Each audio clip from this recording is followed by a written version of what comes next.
din po sa entablado ng ating Miss Universe Philippines 2024, Binibining Chelsea Ann Manalo. Kasama po ang ating punong lalawigan, Governor Daniel R. Fernando, at pangalawang punong lalawigan, Vice Governor Alex Castro.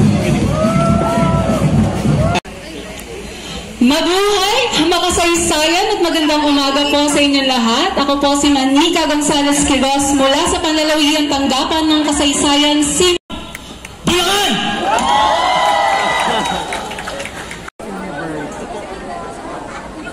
Matt Bronze, Head of Legal Affairs. Albert Andrada, the Design Council Head. Mario Garcia, Head of Business Development and Marketing. And the Director of Communication, Ms.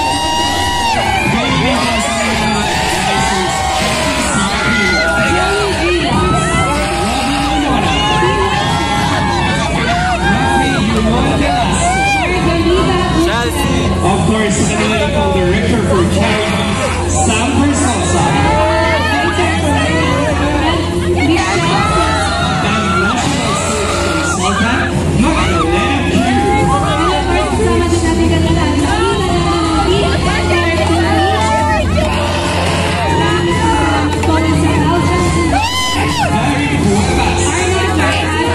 And of course, Social Media Manager,